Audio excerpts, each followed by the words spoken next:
Okay, first നമുക്ക് പൊളിറ്റിയുടെ orientation സെക്ഷന് മുമ്പായിട്ട് നമ്മുടെ കഴിഞ്ഞ ടെസ്റ്റിന്റെ എക്സ്പ്ലനേഷൻ സ്പീഡിൽ ഒന്ന് റീഡ് ചെയ്ത് പോവാം.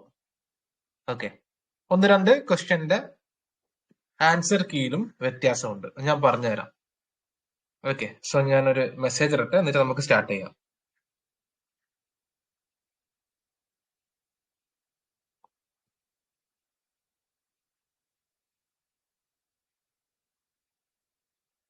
യെസ്,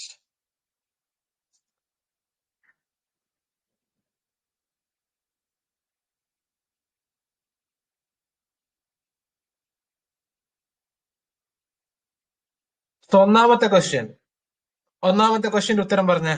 നിങ്ങൾ പറഞ്ഞേ, ഒന്നാമത്തെ ക്വസ്റ്റ്യന്റെ ഉത്തരം പറഞ്ഞേ. ഞാൻ ഉത്തരം പറയുന്നതിന് മുമ്പ് നിങ്ങളൊന്ന് ഉത്തരം പറ. ഈ ക്വസ്റ്റ്യനിലൊക്കെ ഒരുപാട് പേർക്ക് സംശയം ഉണ്ടായിട്ടുണ്ട്. First question, with regard to the second Anglo-Maratha War, which of the following statement are correct?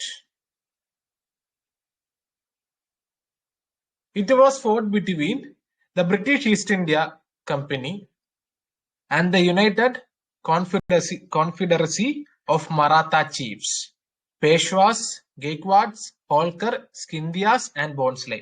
ഈ സ്റ്റേറ്റ്മെന്റ് ശരിയാണോ തെറ്റാണോ? ഈ സ്റ്റേറ്റ്മെന്റ് ശരിയാണോ തെറ്റാണോ?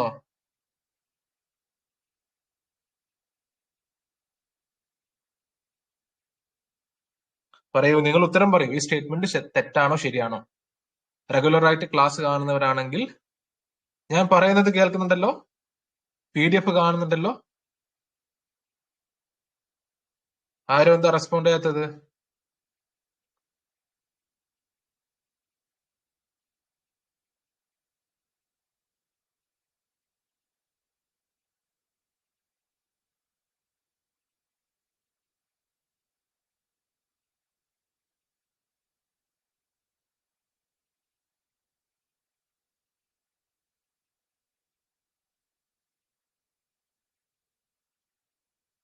നിങ്ങൾക്ക് അറിയാത്തതുകൊണ്ടാണോ, അല്ലെങ്കിൽ ഒന്നാമത്തെ സ്റ്റേറ്റ്മെന്റ് ശരിയാണോ?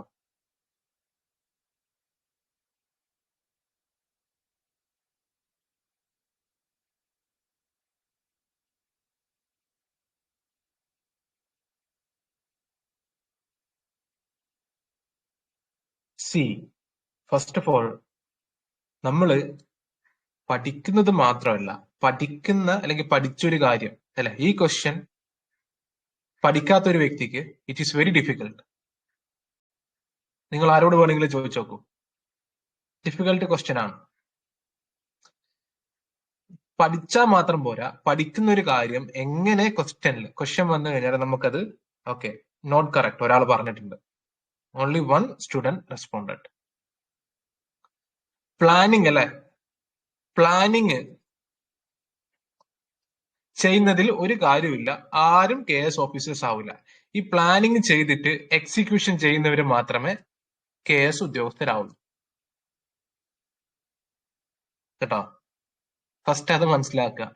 ഈ എക്സിക്യൂഷൻ ചെയ്യുന്നവരാരാണോ എല്ലാവരും പ്ലാൻ ചെയ്യും അല്ലെ. KS എക്സാമിനേഷൻ നോട്ടിഫിക്കേഷൻ വന്നു, എല്ലാവരും പ്ലാൻ ചെയ്യും. പക്ഷേ എക്സിക്യൂഷൻ ആരൊക്കെയാണോ ചെയ്യുന്നത് അവര് റാങ്ക് ലിസ്റ്റിൽ വരും.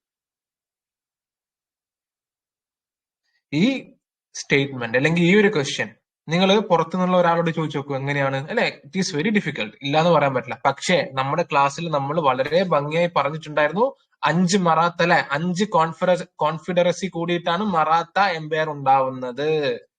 ഇതിൽ ഇവര് തമ്മില് പ്രശ്നങ്ങൾ ഉണ്ടായിരുന്നു, ഇവര് തമ്മില് അങ്ങോട്ടും ഇങ്ങോട്ടും കോൺഫ്ലിക്റ്റുകൾ ഉണ്ടായിരുന്നു. മറാത്ത എംപയർ ഡിക്ലൈൻ ആവാനുള്ള ഒരു കാരണം അതാണ്. ഇവർ 5 പേരും ഒരുമിച്ചല്ല ഉണ്ടായിരുന്നത്. അവസാന നിമിഷം പോലും ഇവരുടെ കോൺഫ്ലിക്റ്റുകൾ ഉണ്ടായിരുന്നു. ആ ഒറ്റൊരു സ്റ്റേറ്റ്മെന്റ് നിങ്ങൾക്ക് ഓർമ്മ ഉണ്ടെങ്കിൽ ഫസ്റ്റ് സ്റ്റേറ്റ്മെന്റ് റോങ് ആണ് അല്ലെ. എയും പോയി, ഡിയും പോയി. മൂന്നാമത്തെ സ്റ്റേറ്റ്മെന്റ് എന്തായാലും ശരിയാവും. സെക്കൻഡ് സ്റ്റേറ്റ്മെന്റ് ആണ് ഇനി അറിയേണ്ടത്.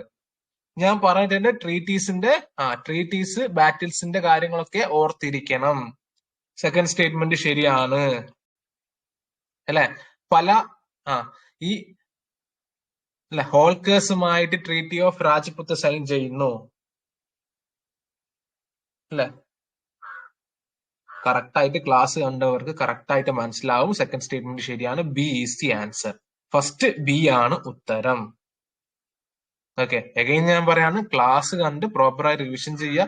This is very difficult question. പക്ഷെ നമ്മുടെ ക്ലാസ് കണ്ടു കഴിഞ്ഞാൽ വളരെ എളുപ്പത്തിൽ സോൾവ് ചെയ്യാൻ പറ്റും. ഓക്കെ, അടുത്ത question. Which of the following statement are correct regarding the battle of Wandiwash? അല്ല, വാൻഡിവാഷ്, ബാറ്റിൽ ഓഫ് വാൻഡിവാഷ്.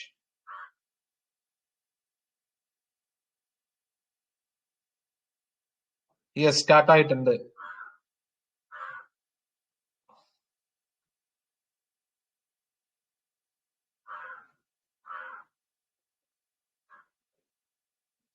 രണ്ടാമത്തെ ക്വസ്റ്റ്യൻ, ബാറ്റിൽ ഓഫ് വാൻഡിവാഷ്. ഇതിന്റെ ഉത്തരം പറഞ്ഞേ. Which of the following statement is correct regarding the battle of Wandiwash? First statement നോക്കൂ. Dupleix അല്ലെ, Dupleix പേര് ഓർമ്മ ഉണ്ടാവും. നമ്മൾ ക്ലാസ്സിൽ ഒരുപാട് തവണ ഡിസ്കസ് ചെയ്താണ് Dupleix. Dupleix played a role in the battle of വാൻഡിവാഷ്. ശരിയാണോ തെറ്റാണോ? ഈ സ്റ്റേറ്റ്മെന്റ് ശരിയാണോ തെറ്റാണോ? ആരെങ്കിലും ഒരാൾ റെസ്പോണ്ട് ചെയ്ത്.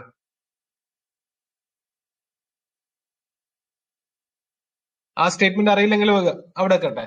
This battle left the English East India Company with no European rival in India. നമ്മൾ പഠിച്ചു വെച്ചിട്ട് സെക്കൻഡ് സ്റ്റേറ്റ്മെന്റ് ശരിയല്ലേ? യെസ്, ഇറ്റ് ഈസ് അല്ലെ, ബാറ്റിൽ ഓഫ് വാൻഡിവാഷ്, ബ്രിട്ടീഷും ഫ്രാൻസും തമ്മിലുള്ള യുദ്ധം. സെക്കൻഡ് സ്റ്റേറ്റ്മെന്റ് എന്തായാലും ശരിയാവും. So you can eliminate B അല്ലെ. തെറ്റായ ഉത്തരങ്ങൾ കണ്ടെത്തി ഓപ്ഷൻ എലിമിനേറ്റ് ചെയ്ത് ഉത്തരത്തിലേക്ക് എത്താം. നൗ യു ഹാവ് അല്ലെ 33% നിങ്ങൾക്ക് ഇതിൽ ഏത് കുത്തിയാലും 33% നിങ്ങൾക്ക് ഉത്തരം കിട്ടാനുള്ള സാധ്യതയുണ്ട്. Indian natives joined the English army, not the French. നിങ്ങൾക്ക് സ്ക്രീൻ കാണുന്നുണ്ടോ? ഞാൻ പറയുന്നത് കേൾക്കുന്നുണ്ടോ? ആരെങ്കിലും ഒരാൾ റെസ്പോണ്ട് ചെയ്യോ? ഇന്ന് കാണാത്തതുകൊണ്ടുള്ള കുഴപ്പമാണോ? സ്ക്രീൻ കാണുന്നുണ്ടോ? സ്ക്രീൻ കാണുന്നുണ്ട്, ക്വസ്റ്റ്യൻ പേപ്പർ കാണുന്നുണ്ട്. Yes, okay. അല്ല, ഇന്ത്യൻ നേറ്റീവ്സ് അല്ലെ, Indian people joined the English army, not the French. തെറ്റല്ലേ അല്ലെ? Indian natives joined both English as well as French army അല്ലെ, രണ്ടിലും ജോയിൻ ചെയ്തിട്ടുണ്ട് അല്ലെ. ആ ഒരു സ്റ്റേറ്റ്മെന്റ് തെറ്റല്ലേ? എക്സ്ട്രീം സ്റ്റേറ്റ്മെന്റ് അല്ലേ? ഇന്ത്യൻ നേറ്റീവ്സ് അല്ലെങ്കിൽ ഇന്ത്യൻ പീപ്പിൾ ഇംഗ്ലീഷ് ആർമിയിൽ മാത്രമേ ജോയിൻ ചെയ്തിട്ടുള്ളൂ, ഫ്രഞ്ച് ആർമിയിൽ ജോയിൻ ചെയ്തിട്ടില്ല എന്ന് പറയുന്നത് തെറ്റല്ലേ? ലോജിക് ഉപയോഗിച്ചാൽ മതി അല്ലെ, ലോജിക്കൽ തിങ്കിങ്. തേർഡ് സ്റ്റേറ്റ്മെന്റും തെറ്റി അല്ലെ. സോ നിങ്ങൾക്ക് ഓപ്ഷൻ 2 പോയി 3 പോയി. നിങ്ങൾക്ക് ഇപ്പോ എയോ ബിയോ അല്ല, 50-50% എത്തി അല്ലെ, 50-50%. ഫസ്റ്റ് സ്റ്റേറ്റ്മെന്റ് നോക്കുക. എന്തായാലും നാലാമത്തെ സ്റ്റേറ്റ്മെന്റ് ശരിയാവും. അത് അറിയില്ലെങ്കിലും അറിഞ്ഞാലും അത് ശരിയാവും. Right. Dupleix played a decisive role in the battle of Wandiwash. ഡ്യൂപ്ലെക്സിനെ തിരിച്ചു വിളിച്ച കാര്യം ആലോചിച്ചാൽ മതി. സെക്കൻഡ് കർണാട്ടിക് വാർ അല്ലെ, സെക്കൻഡ് കർണാട്ടിക് വാർ കഴിഞ്ഞതിന് ശേഷം ഡ്യൂപ്ലെക്സിനെ തിരിച്ചു വിളിച്ചു അല്ലെ. അത്രയും ഡ്യൂപ്ലെക്സിനെ തിരിച്ചു വിളിക്കുന്നുണ്ട് 1754 അല്ലെ. ഡ്യൂപ്ലെക്സ് ഉണ്ടാക്കിയിട്ടുള്ള ഫിനാൻഷ്യൽ കാര്യങ്ങളും പ്രശ്നങ്ങളൊക്കെ കൊണ്ട് ഡ്യൂപ്ലെക്സിനെ തിരിച്ചു വിളിക്കുന്നുണ്ട് അല്ലെ. You have to think. ആലോചിച്ച് നോക്കൂ, ക്ലാസ്സിൽ ഞാൻ പറഞ്ഞ കാര്യങ്ങളൊന്ന് ആലോചിച്ച് നോക്കൂ അല്ലെ. ഡ്യൂപ്ലെക്സിനെ തിരിച്ചു വിളിക്കുന്നുണ്ട് സെക്കൻഡ് കർണാട്ടിക് വാറിന് ശേഷം അല്ലെ. ഫസ്റ്റ് ആംഗ്ലോ കർണാട്ടിക് വാർ, സെക്കൻഡ്, തേർഡ് ഓർത്തിരുന്നോ, ഇമ്പോർട്ടന്റ് ആണ്. എ ആണ് ഉത്തരം. സെക്കൻഡ് എ ആണ് ഉത്തരം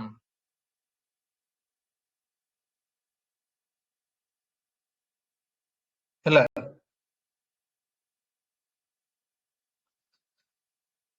അടുത്ത ക്വസ്റ്റ്യൻ നോക്ക്. Mysore war. Consider the following statement about second Anglo Mysore war. ഇത് നിങ്ങൾ ഉത്തരം പറഞ്ഞേ. Second Anglo Mysore war.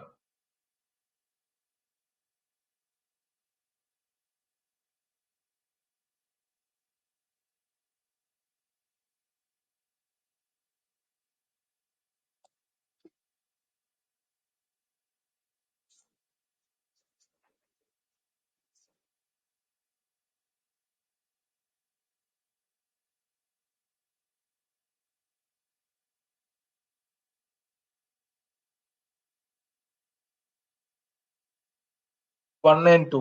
1 and 2. Okay, good. English attempted to capture Mahi, instigated Hyder Ali to fight the second Anglo-Mysore War. ഞാൻ describe ചെയ്യില്ല, ഇതൊക്കെ already ക്ലാസ്സിൽ describe ചെയ്തതാണ് അല്ലെ. ഫസ്റ്റ് ആംഗ്ലോ മൈസൂർ വാറിന് അവസാനം അല്ലെ ഒരു ട്രീറ്റി സൈൻ ചെയ്യുന്നു ഹൈദർ അലിയും ബ്രിട്ടീഷും അല്ലെ. പുറത്തുനിന്നുള്ള ഏതെങ്കിലും ഒരു ആക്രമണം വന്നു കഴിഞ്ഞാൽ ബ്രിട്ടീഷുകാർ മൈസൂറിനെ സഹായിക്കുമെന്ന് പറഞ്ഞിട്ട് അല്ലെ. ആ അഗ്രിമെന്റ് ഫെയിലായി. അതേപോലെ തന്നെ അല്ലെ മറാത്ത ആക്രമിച്ച സമയത്ത് ബ്രിട്ടീഷുകാർ ഹൈദർ അലിയെ ഹെൽപ്പ് ചെയ്തിട്ടില്ല. അതേപോലെ തന്നെ ബ്രിട്ടീഷ് ക്യാപ്ചർ അല്ലെ മാഹി ക്യാപ്ചർ ചെയ്യാൻ നോക്കി, അത് സെക്കൻഡ് മൈസൂർ വാറിലേക്ക് നയിച്ചു. ഞാൻ പറയുന്ന കേൾക്കുന്നില്ലേ? കുഴപ്പമുണ്ടോ?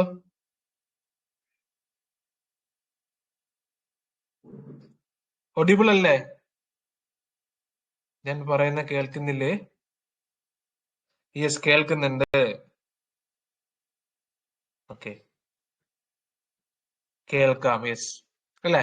സോ ഫസ്റ്റ് സ്റ്റേറ്റ്മെന്റ് ശരിയാണ്, നമ്മൾ പഠിച്ചിട്ടുണ്ട്, നമുക്കറിയാം.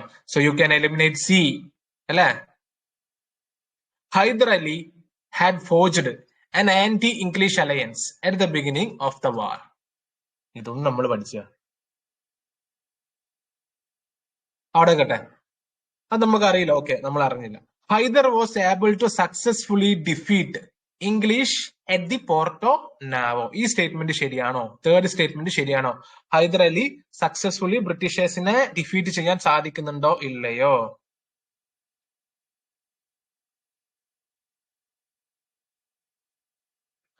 നോ. വെരി ഗുഡ് അല്ലെ. ഹൈദർ അലി ഡിഫീറ്റ് ചെയ്യാൻ സാധിക്കുന്നില്ല അല്ലെ. യെസ്, എല്ലാം ക്ലാസ്സിൽ ഡിസ്ക്രൈബ്ഡ് ആണ്, എല്ലാം ക്ലാസ്സിൽ നമ്മൾ പറഞ്ഞതാണ്, സ്റ്റോറിയും കാര്യങ്ങളും എല്ലാം. ഓക്കെ, ക്വസ്റ്റ്യൻസ് ഒക്കെ ഞാൻ വീണ്ടും വീണ്ടും റിപ്പീറ്റ് ചെയ്യാണ്. ക്വസ്റ്റ്യൻസ് പ്രോപ്പറായി ക്ലാസ് കണ്ട് ഞാൻ തരുന്ന മൈൻഡ് മാപ്പ്, ആ ചാർട്ട് പ്രോപ്പറായി പഠിച്ചവർക്ക് ഈ ടെസ്റ്റ് വളരെ എളുപ്പമായിരിക്കും. 2 ക്വസ്റ്റ്യൻ വളരെ എളുപ്പത്തിൽ കംപ്ലീറ്റ് ചെയ്തു. 3-ാമത്തെ ക്വസ്റ്റ്യൻ അല്ലെ, തേർഡ് സ്റ്റേറ്റ്മെന്റ് തെറ്റാണ്. ഹൈദർ അലി സക്സസ്ഫുൾ ആവുന്നില്ല, ഹി വാസ് ഡിഫീറ്റഡ് അല്ലെ. Treaty of Srirangapatna was signed to conclude the war.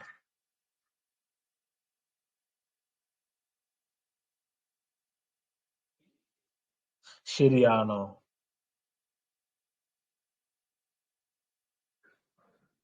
Treaty of Mangalore obviously അല്ലേ. ഞാൻ നിങ്ങളുടെ അടുത്ത് പറയുന്നത് ട്രീറ്റി മതിയായിരിക്കും പഠിക്കണം.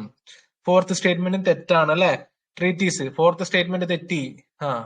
തേർഡ് സ്റ്റേറ്റ്മെന്റ് തെറ്റാണ്. എയും പോയി ഡിയും പോയി, ബി ആണ് ഉത്തരം. സിമ്പിൾ അല്ലെ. 3 ക്വസ്റ്റ്യൻ വളരെ എളുപ്പത്തിൽ സോൾവ് ചെയ്യാൻ പറ്റി. 3 മാർക്കായി.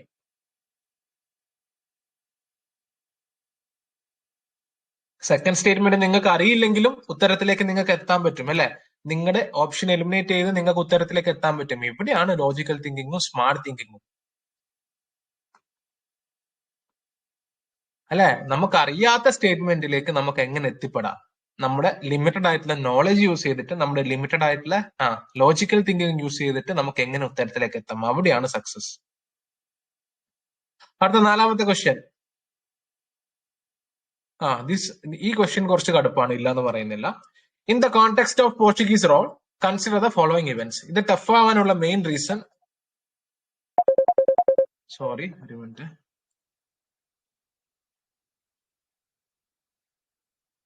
ഇത് ടഫ് ആവാനുള്ള മെയിൻ റീസൺ ഇതിന്റെ ഓപ്ഷന്റെ കുഴപ്പമാണ് അല്ലെ. ഓപ്ഷൻ വളരെ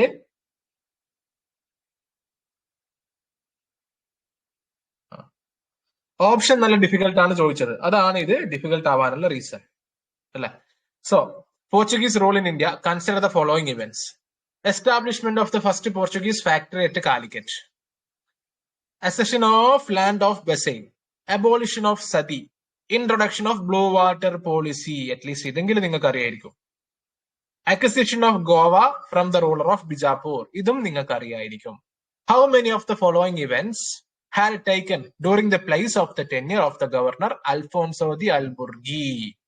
അൽഫോൺസോ ദി അൽബുർഗിയുടെ കാലഘട്ടത്തിൽ നടന്നിട്ടുള്ള സംഭവങ്ങൾ അല്ലെ, ഏതൊക്കെ ഇവന്റ്സ് ആണ് നടന്നിട്ടുള്ളത് എന്നാണ് ചോദ്യം. ഫസ്റ്റ് നിങ്ങളൊന്ന് ആലോചിച്ച് നോക്കുക. ഈ നാലാമത്തെ സ്റ്റേറ്റ്മെന്റ് എന്തായാലും നിങ്ങൾക്ക് അറിയായിരിക്കുമല്ലോ അല്ലെ? ഉറപ്പാണ്. ഫ്രാൻസിസ് ടി അൽമീഡി ആണ് അല്ലെ? ഫ്രാൻസിസ് ടി അൽമീഡി ആണ് ബ്ലൂ വാട്ടർ പോളിസി. ഉറപ്പായിട്ടും ഐ തിങ്ക് നിങ്ങൾക്ക് അറിയായിരിക്കും അല്ലെ? ഫ്രാൻസിസ് ടി അൽമീഡി ആണ് ബ്ലൂ വാട്ടർ പോളിസി അല്ലെ? അപ്പൊ ഒരു സ്റ്റേറ്റ്മെന്റ് തെറ്റി. അപ്പൊ ഓൾ 5 വരില്ല അല്ലെ? ഓൾ 5 വരില്ല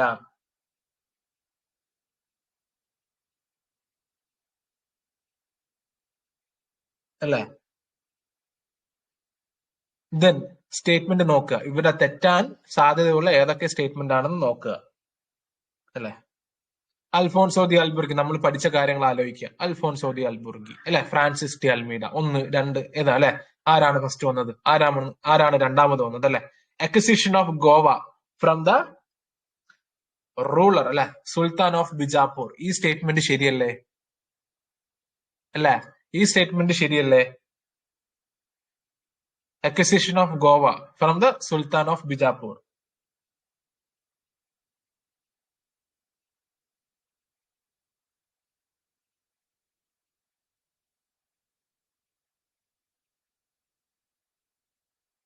ശരിയാണ്. ഓക്കെ, യെസ്, ശരിയാണ്, ശരിയാണ്. Establishment of the first Portuguese factory at Calicut. ശരിയാണോ അല്ലെ? ഞാൻ പറഞ്ഞിട്ടുണ്ട്, പെഡ്രോ ആൽവറസ് കാബ്രാൽ അല്ലെ? കാലിക്കറ്റിൽ ആദ്യം വന്നതും ആ ആ സ്റ്റോറിയും ഞാൻ പറഞ്ഞിട്ടുണ്ട്. Establishment of the first Portuguese factory at Calicut. പോർച്ചുഗീസിന്റെ അല്ലെ? ഞാൻ പറഞ്ഞിട്ടുണ്ട് കാലിക്കറ്റിലാണ് ഫസ്റ്റ് ഫാക്ടറി വരുന്നതെന്നും അതേപോലെ തന്നെ കൊച്ചിയിലാണെന്നും പറയപ്പെടുന്നുണ്ട്. ഞാൻ ക്ലാസ്സിൽ എടുത്ത് പറഞ്ഞിട്ടുണ്ട്. സോ ഒന്നാമത്തെ സ്റ്റേറ്റ്മെന്റ് തെറ്റാണ് അല്ലെ? എന്നിരുന്നാലും അൽഫോൺസോ ദി അൽബുർഗിയുടെ കാലഘട്ടത്തിലല്ല അല്ല, കാലിക്കറ്റില് ഫാക്ടറി വന്നിട്ടുണ്ടെങ്കിൽ തന്നെ പെഡ്രോ ആൽവറസ് കാബ്രൽ ആയിരിക്കും. So you can eliminate option 1 അല്ലേ? അപ്പോ ഓൺലി 4 പോയി. നൗ യു ഹാവ് എ അല്ലെങ്കിൽ ബി, 50-50. ഇതിൽ നിങ്ങൾക്ക് എന്താണോ തോന്നുന്നത് നിങ്ങൾ മാർക്ക് ചെയ്യുക. നിങ്ങൾക്ക് അറിയില്ലെങ്കിൽ നിങ്ങൾ മാർക്ക് ചെയ്യുക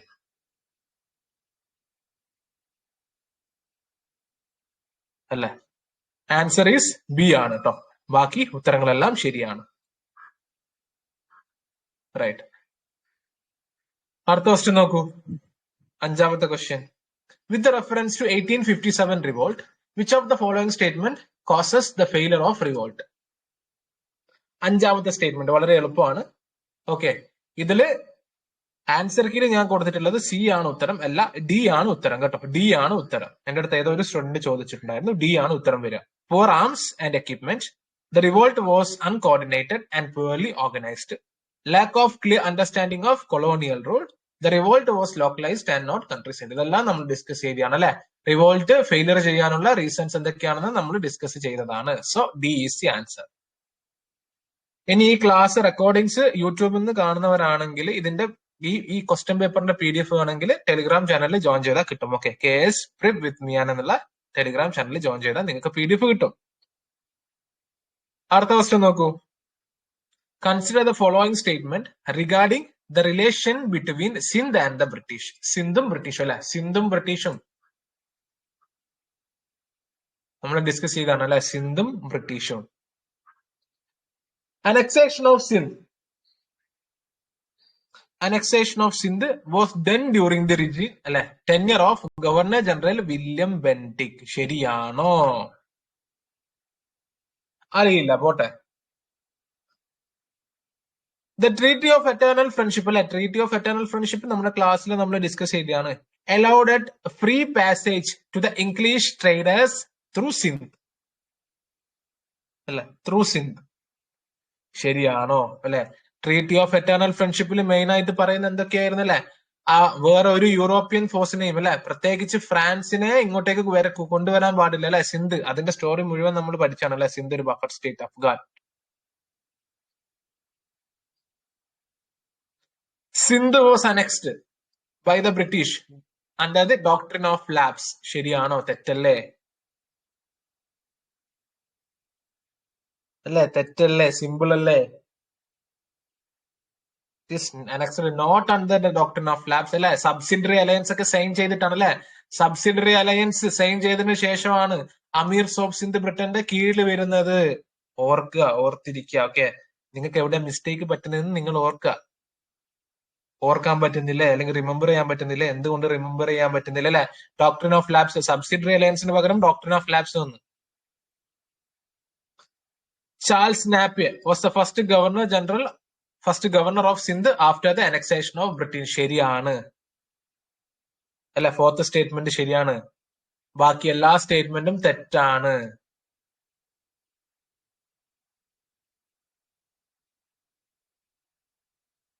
അല്ലെ? ഗവർണർ ജനറൽ ഇലൻബൊറോഗ് അല്ലെ? ഓർമ്മയുണ്ടോ? ഇലൻബൊറോഗ് ആരൊക്കെയോ ഒന്ന് ക്ലാസിന്റെ സമയത്ത് തന്നെ എലൻബൊറോഗിനെ കുറിച്ച് ചോദിച്ചിട്ടുണ്ടായിരുന്നു, ഞാൻ പറഞ്ഞിട്ടുണ്ടായിരുന്നു അല്ലെ?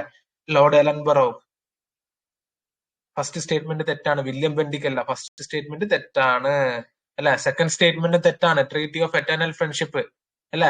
ഇംഗ്ലീഷ് ട്രേഡേഴ്സിന് ഫ്രീ പാസേജ് അല്ല. അതിന്റെ ഉദ്ദേശം ഫ്രാൻസിനെ ഇങ്ങോട്ടേക്ക് അല്ലെ, വേറെ യൂറോപ്യൻ അല്ല, അമേരിക്കൻസിന് പിന്നെ 1820 ട്രീറ്റി ഓഫ് എറ്റേണൽ ഫ്രണ്ട്ഷിപ്പിന്റെ ഭാഗമായിട്ട് വന്നിട്ടുണ്ട്. ആ ചരിത്രം എല്ലാം നമ്മൾ പഠിച്ചാണ്. സോ ഇവിടെ സി ആണ് ഉത്തരം. സി. ഓക്കെ, സി ആണ് ഉത്തരം. ഞാൻ ആൻസർ കീഴില് സ്ക്രീൻഷോട്ട് ഇട്ട സമയത്ത് വേറെ ഏതോ ഉത്തരമാണ് കൊടുത്തത്, പക്ഷെ ആക്ച്വലി സി ആണ് ഉത്തരം. അടുത്ത ക്വസ്റ്റ്യൻ. വിത്ത് റെഫറൻസ് ടു സന്യാസി revolt consider the following statements. സന്യാസി റിവോൾട്ടുമായി ബന്ധപ്പെട്ടിട്ടുള്ള ശരിയായ ഉത്തരം തിരഞ്ഞെടുക്കുക. It was characterized by the complete absence of Muslim sense and mosque. തെറ്റി. ഫസ്റ്റ് സ്റ്റേറ്റ്മെന്റ് തന്നെ നിങ്ങൾക്ക് റോങ് ആണ് അല്ലെ? Complete absence. UPSCയുടെ കാര്യം പറയുകയാണെങ്കിൽ നെഗറ്റീവ് സെൻസ് അല്ലെ? നെഗറ്റീവ്.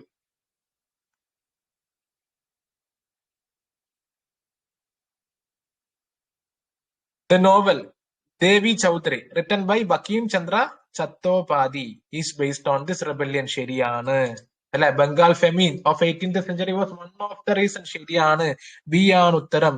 സന്യാസി റിവോൾട്ടും ട്രൈബൽ റിവോൾട്ടും എല്ലാം ഞാൻ ഓൾറെഡി PDF ഇട്ടതാണ്, നിങ്ങളത് പഠിക്കുക. You have to do your duty. The tribal movement was launched by the inhabitants of the Chota Nagpur. This tribal men resented the large-scale transfer of their land to outsiders. They also opposed the British judicial and revenue policies, which badly affected their traditional social condition. Budhu Bhagat. ഈ ഒറ്റ പേരിൽ നമുക്ക് revolt ഏതാണെന്ന് കണ്ടുപിടിക്കാൻ പറ്റും. ബാക്കി ഈ പറഞ്ഞിട്ടുള്ള എല്ലാ കാര്യങ്ങളും, ചോട്ടാ നാഗ്പൂർ ഇതും ബാക്കി പറഞ്ഞിട്ടുള്ള എല്ലാ റീസൺസും ഈ ട്രൈബൽ റിവോൾട്ടുമായിട്ട് ഏകദേശം സെയിം ആണ്, സിമിലർ ആണ് അല്ലെ? Budhu Bhagat was important leader of this movement. C is the answer. Kol mutiny. Bardoli Satyagraha. Consider the following statement. Bardoli Satyagraha.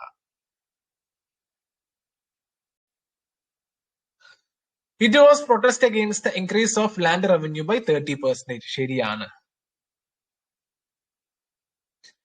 Special emphasis was placed on the mobilization of the women. Mahatma Gandhi gave Vallabhbhai Patel the title of Sardar. Third statement ശരിയാണോ? Third statement ശരിയാണോ?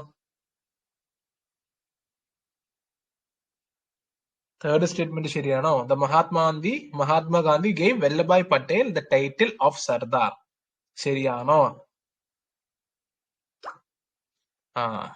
അല്ല, തെറ്റാണ്. First രണ്ട് statement ശരിയാണ്. A ആണ് ഉത്തരം.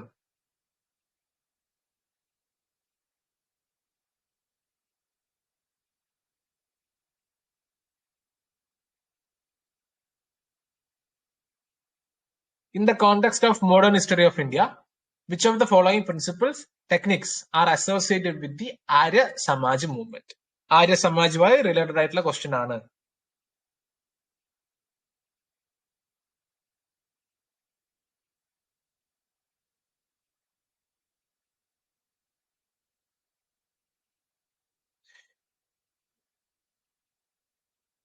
It envisaged a classless and casteless society. ശരിയല്ലേ? It believed in the infallibility of the Vedas. ശരിയാണ്. It promoted the belief of one universal God. ശരിയാണ്. It believed the salvation can be achieved through the worship of God. ശരിയാണ്. 10 D ആണ് ഉത്തരം. Okay, 10 D ആണ് ഉത്തരം. അടുത്ത question. Consider the following statement with reference to the legislative measures taken during the colonial period.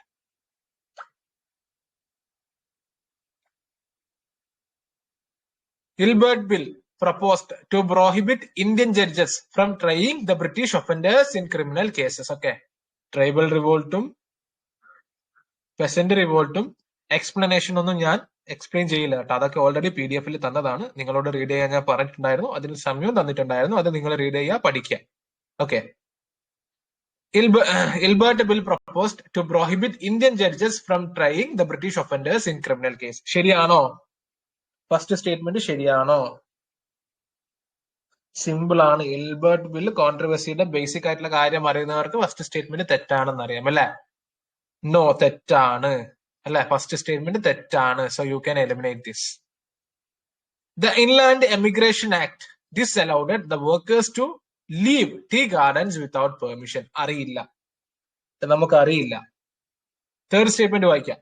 Arms act was enacted to prevent another revolt like Sipahi Mutiny in 1857. അല്ലെ? Lord Liton, arms act, vernacular press act, etcetera etcetera.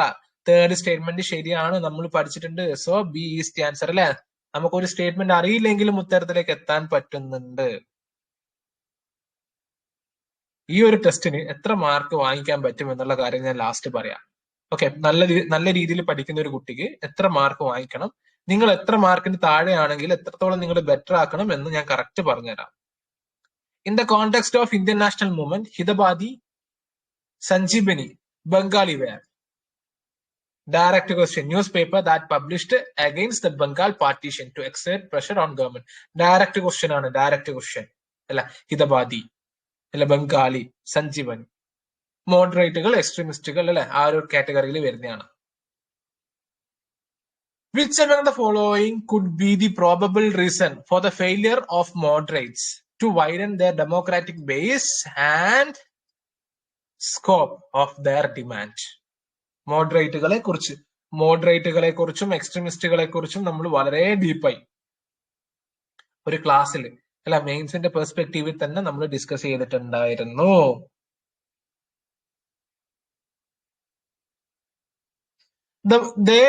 Moderate didn't have much political faith in the masses. ശരിയല്ല അല്ലെ? Moderate ഈ ജനങ്ങളുടെ അല്ലെ, താഴെത്തട്ടുള്ള ജനങ്ങളുടെ കപ്പാസിറ്റിയിൽ believe ചെയ്തിരുന്നില്ല. ശരിയാണ് first statement. So you can eliminate B and D. Third statement എന്തായാലും ശരിയാവും. They worked for the limited objectives and concentrated more on building up their organization. ശരിയാണ് അല്ലെ?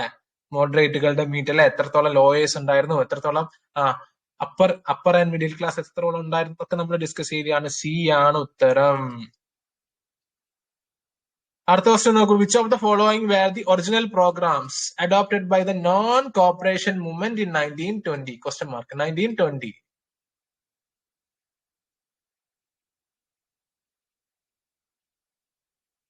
Boycott of government school. ശരിയാണ് അല്ലെ? Boycott of courts of law and dispensation of justice through panchayat instead. ശരിയാണ്.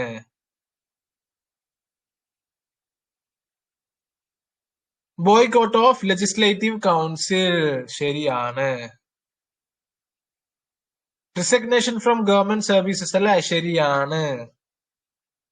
അഞ്ചാമത്തെ option നോക്കൂ. Temple entry to defy untouchability. തെറ്റ്.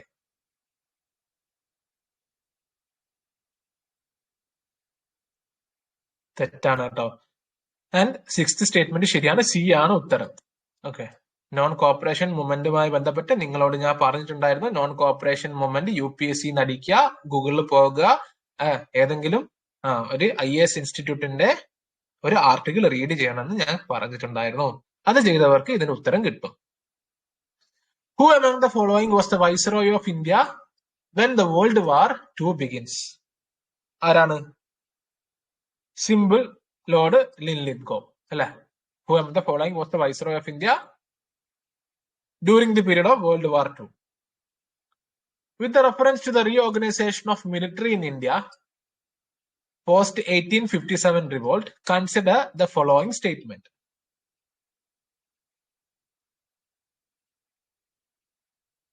In the British army അല്ലെ, അതായത് 1857 റിവോൾട്ടിന് ശേഷം അല്ലെ മിലിറ്ററി റീ ഓർഗനൈസേഷനിൽ സംഭവിച്ചിട്ടുള്ള കാര്യങ്ങൾ എന്തൊക്കെയാണ്? ഈ ക്വസ്റ്റ്യൻ ഡിഫിക്കൽട്ട് ആണ്. അതും ഓപ്ഷനിൽ ഓൺലി 1 ഓൺലി 2 എന്നിങ്ങനെ കൊടുത്തതുകൊണ്ട് മാത്രം. In the British army the company troops were merged with the Queen forces. അറിയില്ല, നമുക്കറിയില്ലത്. The proportion of Europeans to Indians in the army was fixed uniformly for all the presidencies. തെറ്റാണ് അല്ലെ. ഓരോരോ ഒരു കാര്യം നമുക്കറിയാം, ഇന്ത്യൻസും യൂറോപ്യൻസിന്റെയും പ്രൊപ്പോർഷൻ ഇൻക്രീസ് ആയിട്ടുണ്ട് അല്ലെ. അതായത് ഇന്ത്യൻ സോൾജേഴ്സിനെ വെച്ച് നോക്കുന്ന സമയത്ത് യൂറോപ്യൻ സോൾജേഴ്സിന്റെ എണ്ണം ഇൻക്രീസ് ആയി. ആ ഇൻക്രീസ് ആയത് പല രീതിയിൽ അല്ലെ, പല പ്രസിഡൻസിയിലും പല രീതിയിലാണ്, പല റേഷ്യോയിലാണ്. 1:5 ആയിരുന്നു, 2:6, അങ്ങനെ പല റേഷ്യോയിലാണ് ഇൻക്രീസ് ചെയ്തിട്ടുണ്ടായിരുന്നത്. സോ സെക്കൻഡ് സ്റ്റേറ്റ്മെന്റ് തെറ്റാണ്. ബ്രിട്ടീഷ് കാറ്റഗറൈസ്ഡ് അല്ല, അപ്പൊ ഓൾ 3 വരില്ല. British categorised Indian into martial and non martial races to favour certain communities in the recruitment process. ശരിയാണ്, ഇതൊക്കെ ഞാൻ ക്ലാസ്സിൽ നമ്മുടെ നോട്ടിൽ പറഞ്ഞതാണ്. ബി ആണ് ഉത്തരം. ഓക്കെ, ഫസ്റ്റ് സ്റ്റേറ്റ്മെന്റ് ശരിയാണ്.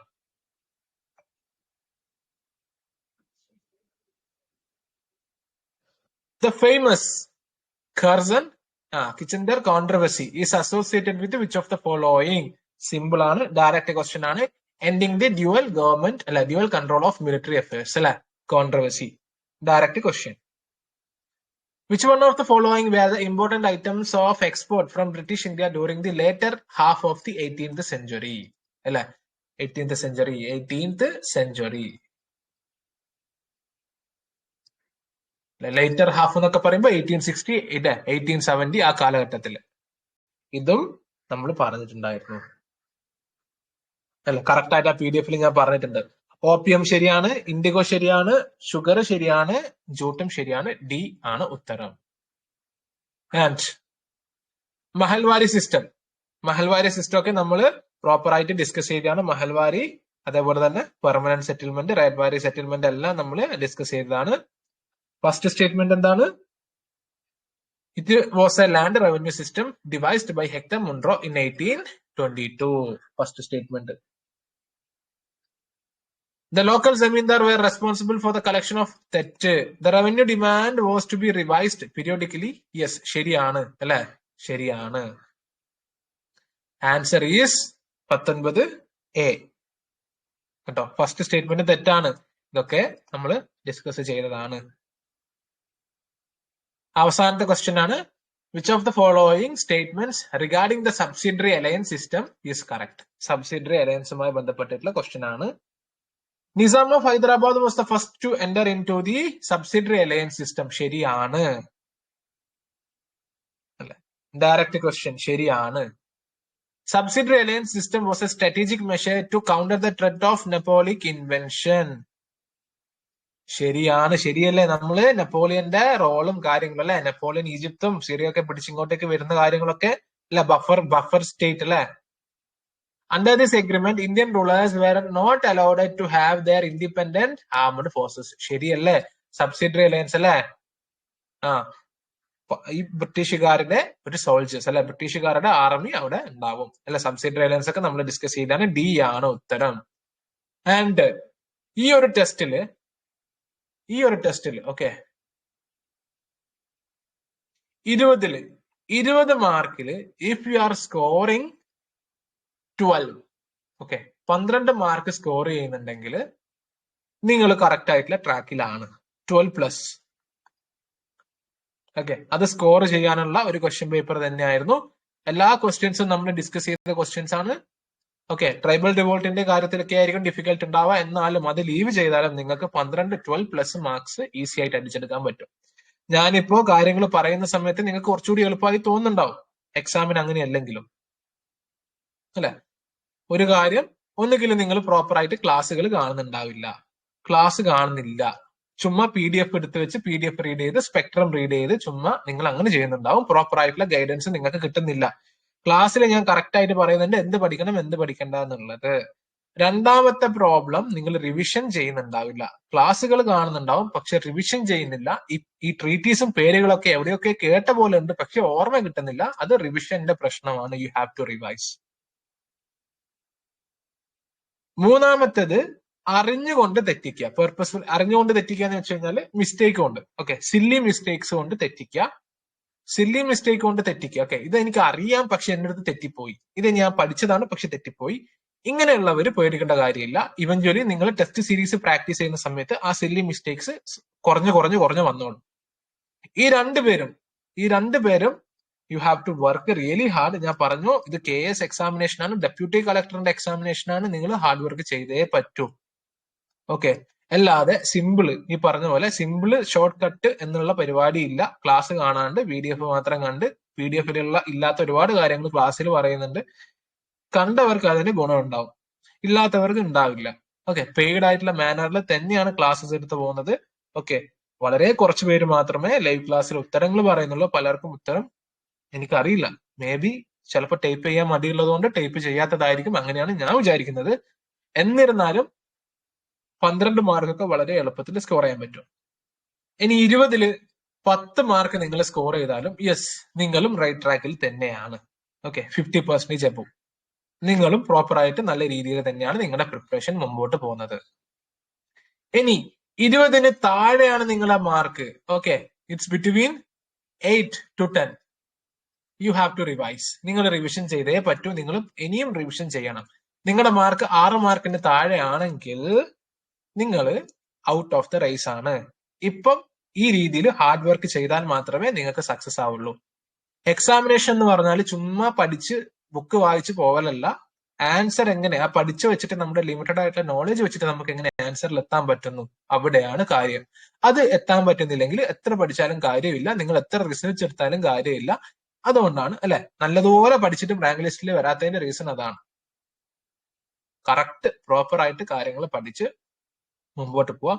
6 മാർക്കിന് 7 മാർക്കിന് താഴെ ആണെങ്കിൽ you are out of the race. Okay, ഞാൻ ഓപ്പൺലി പറയാണ്. ഓക്കെ, ഇപ്പൊ എനിക്ക് വേണമെങ്കിൽ അങ്ങനെയൊന്നും പറയേണ്ട ആവശ്യമില്ല, പക്ഷെ ഞാൻ പറയാണ്, you have to really work hard. 5 മാർക്കൊക്കെ കിട്ടിയവരാണെങ്കിൽ നല്ലതുപോലെ പഠിക്കൂ, നല്ലതുപോലെ റിവിഷൻ ചെയ്യൂ, ക്ലാസ് എടുക്കുന്ന കാര്യങ്ങൾ പ്രോപ്പർ ആയിട്ട് കാണും. ലൈവ് കാണണമെന്ന് ഞാൻ പറയില്ല, റെക്കോർഡിങ്സ് കാണും. പക്ഷെ 1, 2, 3 ദിവസം ക്ലാസ്സുകൾ കാണാതെ ഇരുന്ന് കഴിഞ്ഞാൽ പിന്നീട് പെൻഡിങ് ആവും, പിന്നീട് അൺഅച്ചീവബിൾ ആയിട്ടുള്ള ടാർഗറ്റിലേക്ക് മാറിപ്പോകും. സോ അത് ഓർത്തിരിക്കുക.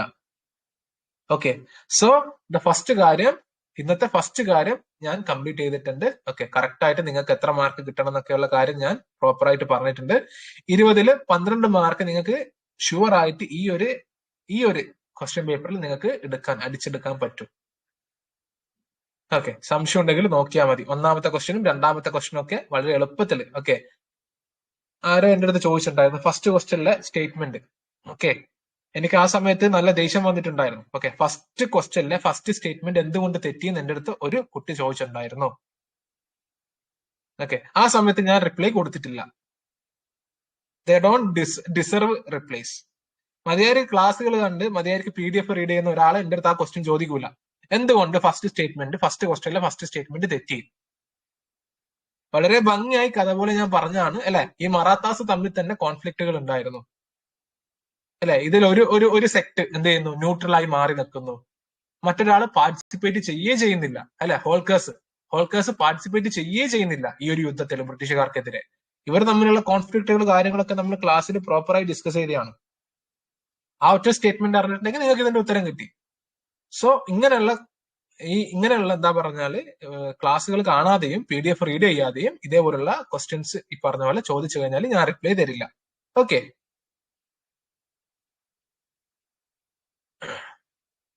നിങ്ങൾ തന്നെ ഒന്ന് ആലോചിച്ച് നോക്കൂ. ഫസ്റ്റ് ക്വസ്റ്റ്യനിലെ ഫസ്റ്റ് സ്റ്റേറ്റ്മെന്റ് എന്തുകൊണ്ട് തെറ്റി? അതിന്റെ റിപ്ലൈ അറിയിക്കുന്നില്ല, അതുകൊണ്ട് ഞാൻ റിപ്ലൈ ചെയ്തിട്ടുമില്ല.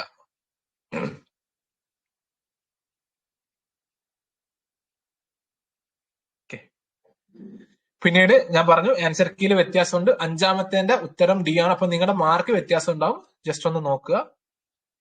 5ാമത്തേത് D ആണ്, ഓപ്ഷനിൽ ചേഞ്ച് ഉണ്ട്. 6ാമത്തേത് C ആണ്. സോ അതൊന്ന് ചേഞ്ചസ് വരുത്തുക. പിന്നെ ഈ PDF ഇതിന്റെ ഇപ്പൊ യൂട്യൂബിൽ റെക്കോർഡിങ്സ് കാണുന്നവരാണെങ്കിൽ ഈ PDF ക്വസ്റ്റ്യൻ പേപ്പറിന്റെ PDF വേണമെങ്കിൽ യു ക്യാൻ നമ്മുടെ ചാനലിൽ വന്നു കഴിഞ്ഞാൽ യു ക്യാൻ ഗെറ്റ്. ഓക്കെ, ഞാൻ എന്ത് ചെയ്യാണ്, ഈ ക്ലാസ് കട്ട് ചെയ്യാൻ പോവാണ്. 2 മിനിറ്റിന് ശേഷം പൊളിറ്റിയുടെ സ്ട്രാറ്റജി, പൊളിറ്റി എങ്ങനെ പ്രിപ്പയർ ചെയ്യണം. ഓക്കെ, അടുത്ത നമ്മൾ പൊളിറ്റിയാണ് പഠിക്കാൻ പോകുന്നത്. Majority of the people voted for polity. Okay, ഇപ്പോൾ ലൈവ് കാണുന്ന 20+ പേരോട് എനിക്ക് പറയാനുള്ളത്, ഈ ക്ലാസ് ഞാനിപ്പോ കട്ട് ചെയ്യാൻ പോവാണ്. ആൻഡ് സെക്കൻഡ് ഞാൻ എന്ത് ചെയ്യും, ഒരു ക്ലാസ് ഇപ്പം തന്നെ സ്റ്റാർട്ട് ചെയ്യും, ഒരു 1 മിനിറ്റിന്റെ ഉള്ളിൽ. ആ ക്ലാസ്സിൽ പൊളിറ്റിയുടെ സ്ട്രാറ്റജി, എങ്ങനെയാണ് നമ്മൾ പൊളിറ്റി പഠിക്കേണ്ടത്, ഏത് രീതിയിലാണ് പൊളിറ്റി പഠിക്കേണ്ടത്, ഒരു first orientation session. Okay, so ഞാനിത് കട്ട് ചെയ്യാണ്. ഓക്കെ.